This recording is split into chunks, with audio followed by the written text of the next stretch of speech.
आज हमारा देश सब कुछ प्राप्त करने के बाद भी गड्ढों में क्यों गिर रहा है कि सुख सुविधाएं तो बहुत सारी हैं इंसान के पास, लेकिन सुकून और शांति नहीं है किसी के पास कहीं पे भी।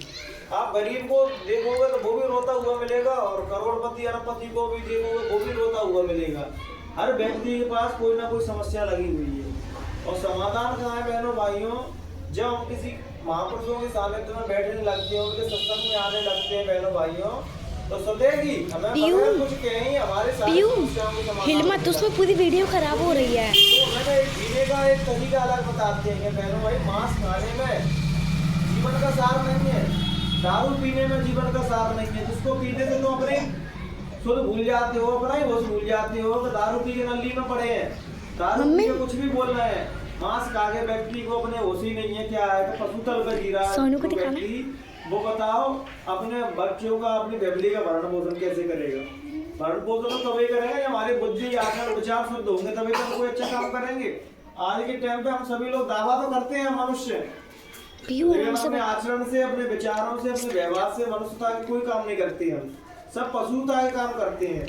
पशुओं का भी कोई ईमान है बहनों भाइयों, पशु भी अपने पशु तल से नीचे नहीं गिरता है, लेकिन मनुष्य ही आज के कलयुग में ऐसा प्राणी है कि मनुष्य ही मनुष्यता से नीचे गिर चुका है, पशु तल पे आ चुका है। कुछ भी खा रहा है, कुछ भी पहनना है, जो खाने योग्य चीज नहीं वो भी खा रहा है, जो पहनने योग्य चीज नहीं वो भी पहनना है। तो बताओ ऐसी अशांति नहीं फैलेगी तो क्या हुआ? आपने देखा पूरी दुनिया में क्या हाल मचे हुए हैं। एक देश दूसरे देश को जान से मारने पर तुला हुआ है, एक दूसरे देश को हड़पने में लगा हुआ है। भीतर शांति खत्म हो गई, सबरी खत्म हो गई। पहले बहनों भाइयों एक फैमिली में 20-20 लोग रहते थे और 20 लोग पूर्ण शांति के साथ रहते थे। एक कमाता था 20 खाते थे। आज 10 है तो 10 कमा रहे हैं और तब भी घर में मतलब 1 रुपए नहीं बच रहा, सुख शांति बिल्कुल ही नहीं है। क्यों? क्योंकि भाईचारा, प्रेम, सद्भावना सब खत्म होती जा रही है इंसानों के अंदर। इंसान इतना कुछ होता जा रहा है कि उसे अपने सुख दुख के अलावा और किसी के सुख दुख नजर नहीं आती। जब बहनों भाइयों हम अपना जीवन दूसरों के लिए जीना चालू कर देते हैं, दूसरों के लिए अपना जीवन को समर्पित कर देते हैं बहनों भाइयों, तो हमें भगवान की कृपा का महसूस होता है। हम मंदिर मस्जिद में भी जाएंगे बहनों भाइयों तो अपने सुकून के लिए कोई नहीं जाता। मैं भगवान से जो मांगते भगवान हमें शांति और दे दो।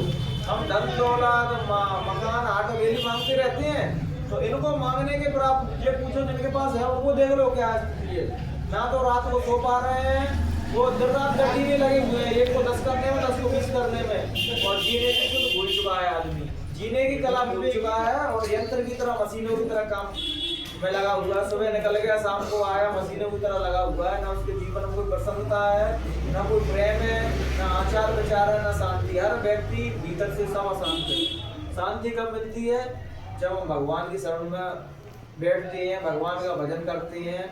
भगवान का भजन का मतलब ये नहीं है बहनों भाइयों को भगवान के मार्ग में चलने लगता है तो तो बाबा बनना पड़ेगा, आपको सन्यास नहीं। बहनों भाइयों भजन का मतलब है, गीता में कृष्ण भगवान ने कही कि अपने कर्म भी साधना करते चलो, भगवान को स्मरण भी करते चलो, छोड़ना कुछ नहीं है। बस हमें अपने गलत विचारों को, गलत आदतों को, जो गलत खान पान है उनको छोड़ना है। खान पीन से सबसे ज्यादा शांति बहनों भाई घर में खान पीन से फैल रही है। हम दूसरे जीवों को मार मार के खा रहे हैं, अपने घर में कढ़ाइया में तल रहे हैं वो, तो जो बताओ हमारे घर में सुख शांति कैसी आ सकती है? अपने बच्चे को कोई मार के खाएगा तो बहनों भाइयों हम उसको दुआ देंगे, बददुआ देंगे? क्या देंगे? बददुआ तो देंगे।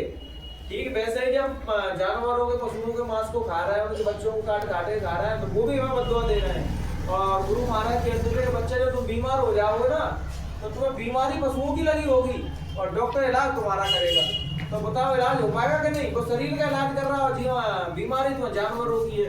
कल परसों में न्यूज देख रहा, बाबा ही बता रहे थे कि भाई उसने जो ना बीमार हुआ, कोई मुर्गा खा लिया, जो बकरा खा लिया, उसको बीमारी बकरे की लग गई, तो उसकी बीमारी ठीक नहीं हो रही। तब उसका 2-3 साल का इलाज हुआ, तब डॉक्टर ने पकड़ पाया भाई तुमने वो मुर्गी और बकरा खा लिया बीमार, वो वाली बीमारी तुम्हें लग गई है। और जब गुरु महाराज ने आज से 43 वर्ष पहले ही बोल दिया था कि तुम जानवरों को खाओगे तो उनकी बीमारी तुम्हें लगेगी और खून तुम्हारा चलेगा तो बिल्कुल तुम्हें नहीं लगेगा, कोई दवाई दारू नहीं लगेगी। तो गुरु महाराज ने बस एक चीज पर फोकस किया था, खान पीन सुधारो, दारू मीट वहाँ छोड़ो, नशा मुक्त भारत बनाओ। और क्योंकि नशा मुक्त भारत होगा तभी हम एक दूसरे का आदर सम्मान कर पाएंगे। आज बड़े छोटों का सम्मान नहीं कर रहे, छोटे बड़ों का सम्मान नहीं कर रहे, हर व्यक्ति के अंदर क्रोध भरा पड़ा है। क्योंकि वो एक 10-5 मिनट के लिए अपनी इंद्रियों को रोक के, अपने मन को रोक के, जो मन सेकंडों में पता नहीं कहाँ भागता रहता है। क्या आप यहाँ बैठे हो और आप अपने घर की बारे में सोच रहा हूँ, घर में क्या चाहिए, घर में क्या चाहिए, वो मन बगैर भजन किए संत महात्मा कहते हैं उसको लगाम से नहीं बांधा जा सकता, उसको नियंत्रण में नहीं लाया जा सकता। उसको नियंत्रण में लाने का बस एक ही उपाय है कि आप सुमरन ध्यान भजन रोज करिए, रोज भगवान का नाम लीजिए। आप जिस भी भगवान को मानते हो सच्चे हृदय से पुकारिए। भगवान को मानने का मतलब ये नहीं है कि हम राम राम भी कह रहे हैं और मुर्गा मांस भी खा रहे हैं, दारू भी पी रहे हैं। जय श्री राम जय श्री कृष्णा बोल रहे हैं और मांस दारू खा रहे हैं, का मतलब नहीं। भगवान को मानना है विचारों से। कहते नहीं कि राम को राम राम तो सब चल रहे हैं, लेकिन राम के आदर्श पे और राम के विचारों पर कोई नहीं चल रहा है। इसलिए ऐसे कहने से कुछ नहीं होगा। हमें राम को, कृष्ण को, बुद्ध को, महावीर स्वामी को, सबको अपने जीवन में उतारना पड़ेगा, उनको अपने विचारों में उतारना पड़ेगा। कि किसी ने शांति की लड़ाई झगड़े की बात की थी, सबने आपस में हिलमिल के प्रेम से रहने की तो बात की थी, लेकिन हमने जिस सीख ना धारण करते हुए आज हिंदू मुसलमान को मार रहा है, मुसलमान हिंदू को मार रहा है, और आपस में कि मेरा धर्म बड़ा और मेरा धर्म बड़ा। सबसे बड़ा धर्म सभी महापुरुषों ने मानवता और इंसानियत बताई है। जिसके अंदर इंसानियत भीतर है बहनों भाइयों, वो ही धर्म का पालन कर रहा है। जिसके अंदर इंसानियत नहीं है वो भी किसी भी धर्म को नहीं मानता, वो अपने अहंकार को मानता है बस। इसलिए अपने भीतर इंसानियत रखिए, क्योंकि भगवान की सेवा कौन कर पाएगा? जो पूरी सृष्टि को दे रहा है तुम सेवा कर पाओगे? कभी नहीं कर पाओगे सेवा। लेकिन हम एक दूसरे की मदद तो कर सकते हैं, एक दूसरे की मदद ही भगवान की मदद है।